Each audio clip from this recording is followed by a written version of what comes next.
Good morning, traders and investors around the world, and welcome to Friday's edition of premarketinfo.com, where we prepare you for the most important hour of the day, the first hour.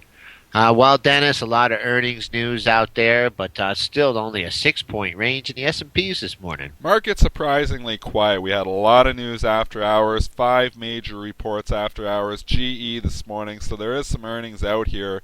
But on this option expiration, and it is option expiration here today, because I know last Friday I was sleeping thinking it was the 20th, and today is the 20th, it is option expiration, so there will be a little added volatility. Okay, for you folks that have been trying to pick a top in this market, along with me, we have a potential double top here in the S&Ps. Topped out yesterday at 1211.50. Overnight session high 1211.50. So let's add a lot of stars to that number, folks. 1211. I still get the handles wrong, Dennis. 1311.50. Yeah, 1311.50. That's the number. That's the huge number on the outside, folks, and that's what everyone needs to pay attention to. If that 1150 holds, is the high of the day, 1295. So far, the Globex slow stands at 1305 and a quarter. There. I have Thursday's interday low at 1302.50, 1303.50. If that 05 and a quarter holds, we have an upside target of 1321 and a quarter. Right now, mid-range 1308. We need to hold that in order to get back up and test the Globex high. Moving on to the Big Ten, ExxonMobil keeps on that run, heading for 88.13, which was our high back in May. Closed at 87.03 with an 87.24 high. Currently trading below that level, so you're going to have good resistance from that close up to the high. Coming back on the downside, a couple minor numbers here. The one to 85.77, which was yesterday's low. Just give that number one more time there, Joel. You just cut out the number that you just gave. 85.77, yesterday's low, major support, ExxonMobil. And I'm looking at this chart here, Joel. You're right. This chart has stock. The stock has just been on fire. We are pulling back today, 86.66, after closing at 87.03. But the chart still looks bullish to me. I think you're right. I think it might eventually test that 52-week high at 88.23. That's my number on the upside. If it is to pull back, for whatever reason, we were ever to get back to that 85 area, I think I'd be a buyer there because that was major support for the last month.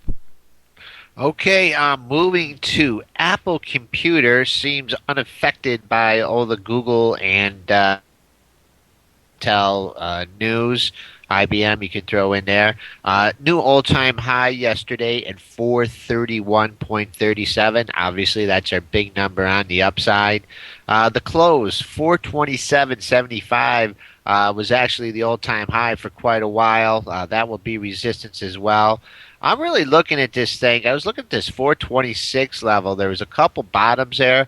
We're currently trading above there. Look for a test of that if we get a rally early in the session. But if we can't hold this 426 level, we could easily see 423 or the 4-day low at 418.66. This stock is interesting because Google being down so much, and like I said, I always use Google as an indicator lately when I'm trading Apple. I'm not sure when you have a Google report like that if it applies as much as just on a no news day. That being said, Apple has pulled back a bit here. It's down $1.55 in the pre-market, but wouldn't surprise me if the stock started to roll over just because of that Google report. But, you know, Intel and Microsoft had decent numbers too, Joel, so that puts an upward pressure on there too. So, you know, the stock's probably, you know, not deciding which way to go because you've got mixed results from this tech sector overall. So I think you're right. I think you just got to look at the numbers. I don't think it's going to stay at 426. That's the bottom line. Well, I know that's a funny call, but sometimes you get these days where don't do much. This ain't going to be the day. I think it's going to either go down there and test that 418 support or go back up there and test that 52-week high of 431. So kind of use where we're trading right now maybe as your swing number. We start to break down from here, then, you know, it might open up to the downside a bit. We start to rally from here and think about that 431 area. Yeah, I would just say as far as going back up to test that high, I think when you get a high like that and you pull off $6, 7, I think when you time you have people like psychologically 430, people are saying, oh well, if this gets back to 430, I'm definitely going to sell it. So I think that number is going to be a hard number, but I think it's going to be, you're going to run into resistance before I that. think you make a great point here, Joel. Like, just when, that's an overall just trading tactic that I try to do too. Think about being in the shoes of the person that bought the high of 431. What are they thinking right now? Okay, boom, I'm underwater here for $5. You back up to that 431 area and be like, okay, I can get out. And that's why you see these double tops form. So it ain't always technical. It's not always technical. It's sometimes psychological and fundamental because somebody bought it up there. And a lot of times you'll see, the stock trade up there for quite a while and then pull off. So maybe a lot of people bought up there, gets back up to that area, and people are happy to take it off for a small loser or even scratch a trade. Right, let it go $5 against you, and then if you get a chance, you get a chance to scratch it. Yeah, that's my That's strategy. the So, retail trader mentality, though, and that's why a lot of retail traders struggle. Where we always focus on, I know we're going on a tangent here, but we always focus on how much money, a professional trader always focuses on what you can lose in the trade, where, a more novice trader will focus on how much they can make. So you always want to try to, protect it. But you need, as a professional, or even as, a trader with a little more advanced knowledge, you need to be aware of, areas where, other herd traders may have been caught long, and that's their overall mentality. I can just scratch the trade. right, okay. Moving on to the wild child of the pre-market, IBM coming out with a little bit of short on the revenue, but then they backed their earnings through 2025, so that gave the stock a major boost. The pre-market low is just crazy here, folks. It was under 178. We had been talking about that 177 level for quite a while. Been holding there since mid-October. Well, it gave it a little bit of a test in the pre-market, and then they came out and reaffirmed guidance 2025, rocketed it up to 185.38, and now, Dennis, this ain't here at 185 for God knows how long. So let's use that 185 as a swing number. If that 185 can't hold, I expect us to come down here and perhaps test Thursday's high at 180. If this 185 holds, I still think you're going to see good resistance at 186.33, and then the high of the year at 188.71. I think Joel means after hours there last night. Now the pre-market hit 178. So on the initial report after the bell last night, it sold off to that 170. Initially sold off down to that 178, and then it bounced, and was trading up to as high as I think 186 or 187. Maybe Joel can find that before I finish my piece. But after hours there last night, it did pop up a lot then, and it was settling up in this 185 to 186 area. So it looks like that's where it wants to open. Again, I don't think the stock's going to stay there. So I think you need to be ready. If that 185 doesn't hold, the stock could definitely go into sell-off mode. The other number I was looking at was that high from earlier in the year, 188.5. Yeah, 188.71, and then you're right, correcting me on the pre-market. Pre-market high 187.50. Moving on to our next component, Chevron Corporation, not a big participant in yesterday's rally. Thursday's high 107.50. That was shy of Tuesday's high at 107.98. So you're running in to a whole host of resistance here from 107.5 to 108. Currently trading just down slightly. So Chevron Corporation opening up into resistance. If it can't get above and hold this 107 area and the market starts to roll over, I think this thing could easily see yesterday's low at 105.82. And I like the 105 area overall there too, Joel. Just from a few sessions earlier, we bottomed out there. So call it 105 support as well. Stock is kind of in the middle of it got all the way up. It's had a heck of a run for the last 2 months to the 111. Then we pulled back $6-7. We're kind of in the middle of that range here, so I'd look at that 107.50 high from yesterday. If we were to get above that, maybe it starts to get bullish. But that's probably your initial resistance, 107.5 as well. Okay, another stock here that confounds investors here in the after hour. Microsoft comes out with good earnings. This thing spiked several times between 28.10 and 28.90. Now it's just hovering here at this 28.90 level, Dennis. Poised to test this $29 level, which this stock has not seen in over a year. Whew, I tell you, I'd have a hard time buying this open. It might be the right thing to do, but this thing is opening up into a whole host of resistance. If in fact it does clear 29, I'm looking for 29.46, which was a high on last year on the 27th of January. Coming back on the downside, we had a double top, 28.40 to 28.43. So people stuck short, maybe looking to cover in that area. So we'll call the 28.40 as major support. Yeah, a lot of your tech stocks, besides IBM, Intel being up a little bit, but Microsoft is very, very strong. And a lot of the other tech stocks are weak, is what I was going to say off the Google report. So it's tricky here. You are opening up into resistance. This is a setup where the stock, if it didn't hold this 28.80 area, could start pulling back in a hurry. But look at the 29. If we break through 29, then you could start to maybe get bullish. But I definitely wouldn't want to buy it at 28.88 with that 29 number looming.